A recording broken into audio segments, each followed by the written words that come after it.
अस्सलामुअलैकुम दोस्तों और साथियों, उम्मीद है आप लोग खैरियत से होंगे। इस वीडियो में हम बात करेंगे कि वो कौन सी बीमारी है जिसको हम साइलेंट किलर या खामोश कातिल कहते हैं। सबसे पहले तो कोशिश करें कि क्या फौरी तौर पे वीडियो देखते हुए आपके जहन में ये बात आती है कि आपको पहले से पता है इस बात का कि किस बीमारी को खामोश कातिल कहते हैं। वो बहुत कॉमन है, बीमारी बहुत आम है, अक्सर लोग उसका शिकार हो जाते हैं, लेकिन लोगों को नहीं पता कि इसकी अलामात अक्सर लोगों में बिल्कुल नहीं आती, और जब तक आती हैं तो अंग्रेज़ी में कहते हैं कि damage has already been done, कोई उस वक्त तक नुकसान हो चुका होता है।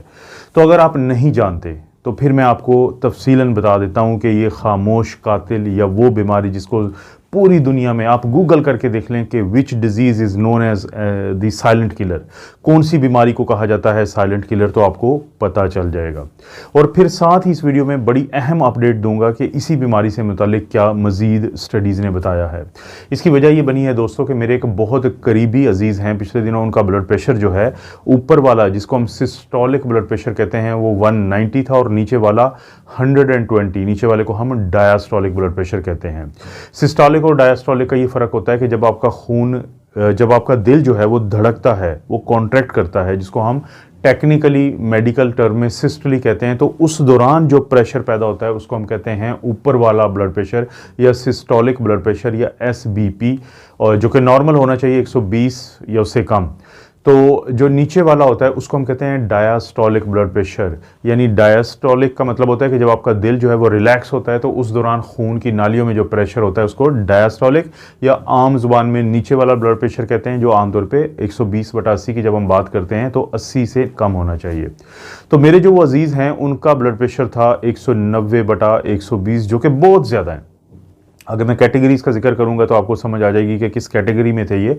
तो जब मैंने उनसे पूछा कि आपने ब्लड प्रेशर की दवाई क्यों नहीं ली, तो उनका एक बड़ा ही इंटरेस्टिंग जवाब था, जो कि मेरी उस डिस्क्रिप्शन या उस बयान के साइलेंट किलर वाला उससे मुताबिकत रखता है। उनका ये कहना था कि मुझे तो कोई अलामात नहीं है, और अगर मुझे अलामात कभी होती हैं तो मैं ब्लड प्रेशर की दवाई ले लेता हूँ, वरना मैं नहीं लेता। तो मैंने भी उनको फिर यही वजाहत की कि देखें, ये वो बीमारी है जिसको पूरी दुनिया में साइलेंट किलर कहा जाता है। ये आपके पीछे आके खड़ी हो जाती है आपको दबोचने के लिए, लेकिन आपको अलामात नहीं होती। ये साइलेंट किलर क्या है? हाई ब्लड प्रेशर, हाइपरटेंशन को हम कहते हैं साइलेंट किलर। 3-4 स्टेजेस हैं, मैं जिक्र कर देता हूं आपको कि नॉर्मल ब्लड प्रेशर हम किसे कहते हैं, 120/80, ये मैं बता चुका हूं कि ऊपर वाला सिस्टोलिक, नीचे वाला डायस्टोलिक ब्लड प्रेशर। तो पहली जो है कि किसी का अगर बिल्कुल नॉर्मल है तो वो होगा 120 से कम और 80 से कम, इसको हम कहते हैं नॉर्मल ब्लड प्रेशर। उसके बाद बारी आती है एलिवेटेड ब्लड प्रेशर की। एलिवेटेड के ब्लड प्रेशर थोड़ा सा बढ़ा हुआ है, वो कौन सा ब्लड प्रेशर होता है? उसे हम कहते हैं कि ऊपर वाला अगर 120 से लेके 129 millimetre of mercury, millimetre of mercury इसकी वो यूनिट है पारा की, कि जिससे हम बताते हैं कि ये कितना ज़्यादा है। तो अगर 120 से लेके 129 मिलीमीटर ऑफ मरकरी तक हो तो उसको हम कहेंगे कि एलिवेटेड है ऊपर वाला, और नीचे वाला चाहे 80 से ही कम क्यों ना हो। तो एलिवेटेड क्यों, इसको प्री हाइपरटेंशन भी कहते हैं कि स्टेजेस जो होती हैं हाई ब्लड प्रेशर की उसके शुरू होने से पहले लेकिन बढ़ा हुआ।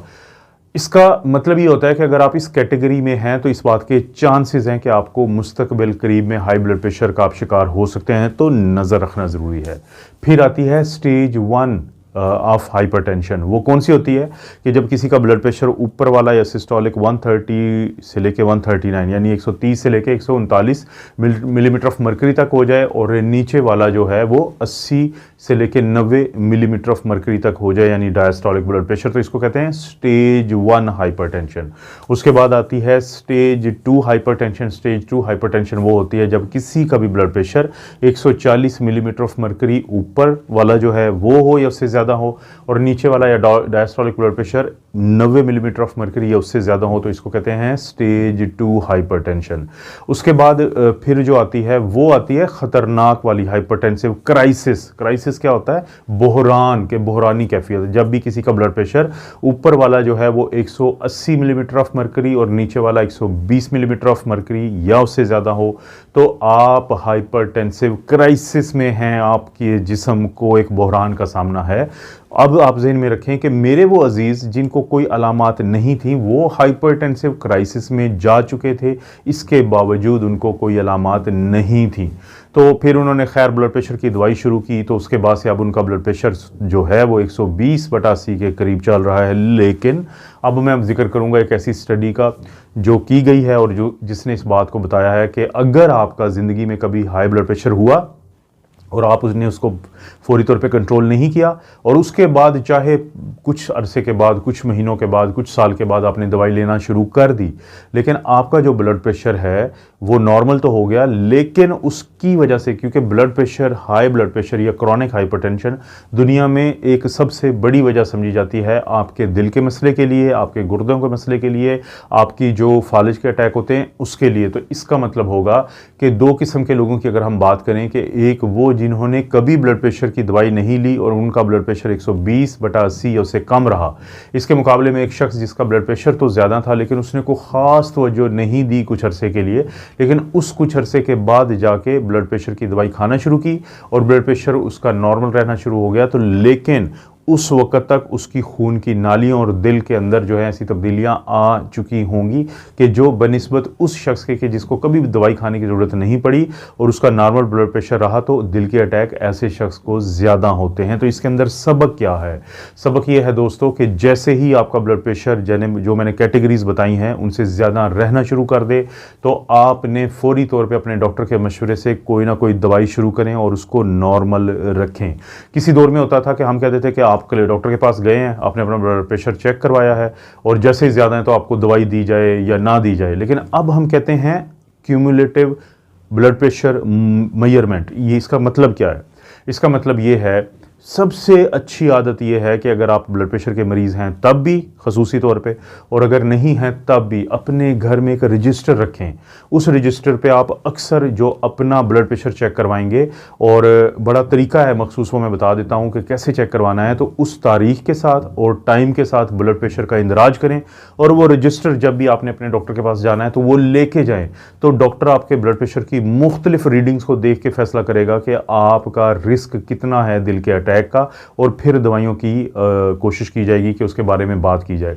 किसी दौर में तो ये होता था कि हम 1 या 2 दफ़ा चेक करवाते थे और फैसला कर लेते थे। अब डॉक्टरों की तरफ से ये खसूसी हदायत हैं कि अक्सर अपना ब्लड प्रेशर चेक करवाएं, उसको इंदराज करें, उसका रिकॉर्ड रखें और फिर डॉक्टर के पास उस रिकॉर्ड को लेके जाएं। ये बहुत ही ज़्यादा ज़रूरी चीज़ है।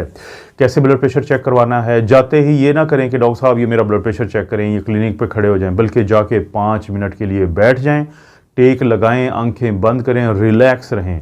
उसके बाद जब आपका ब्लड प्रेशर चेक होगा तो कोई और शख्स आपके बाजू के नीचे अपना बाजू रखे, आप उस बाजू को रिलैक्स करके गिरा दें जिससे ब्लड प्रेशर चेक हो रहा है। तो उसके बाद जो चेक किया जाएगा ब्लड प्रेशर, वो आपका असल ब्लड प्रेशर होगा। लेकिन अगर आप जाते ही ब्लड प्रेशर चेक करवाते हैं, खड़े होकर चेक करवाते हैं, खुद आपने अपने बाजू को पकड़ा हुआ है, तो जो ब्लड प्रेशर की रीडिंग आएगी वो गलत आएगी, लेकिन ज़्यादा आएगी, और अगर आप दवाई लेंगे तो उसका फ़ायदा नहीं, नुकसान होगा। तो दोस्तों, ये जो अपडेट है ये बड़ी अहम है कि आप अपने ब्लड प्रेशर की रीडिंग रखें। अगर आप हाई ब्लड प्रेशर के मरीज़ हैं या आपके घर में कोई मरीज़ हैं तो रजिस्टर आप बनाएं और अपने डॉक्टर के पास जब विज़िट के लिए जाते हैं उस रजिस्टर को लेके जाएं, ताकि आपका जो डॉक्टर है वो आपके ब्लड प्रेशर की पूरी ये जो रीडिंग्स हैं इनको देख के फैसला करे कि आपको दवाई बढ़ानी है, कम करनी है, शुरू करनी है, रोकनी है। इसे कहते हैं क्यूमुलेटिव ब्लड प्रेशर। वो जो पहले होता था कि कभी कभी जाके चेक करवाया और कोई हिसाब नहीं रखा और जो रीडिंग सामने आई उस पर फैसला किया कि दवाई को कम करना है, ज़्यादा करना है, वो इंतहाई एक गलत तरीका करार दिया गया है। इस तरह की वीडियोस मिलती रहेंगी। वीडियो को लाइक करें, चैनल को करें सब्सक्राइब, और कोई भी वीडियो अच्छी लगती है तो दोस्तों और रिश्तेदारों से शेयर के ऑप्शन से उसका जो लिंक होता है उसको शेयर कर दें। आप अपना और अपनी फैमिली का ख्याल रखें। अल्लाह ताला आपको और आपकी फैमिली को हर किस्म की बुराई, बीमारी और आजमाइश से महफूज रखें।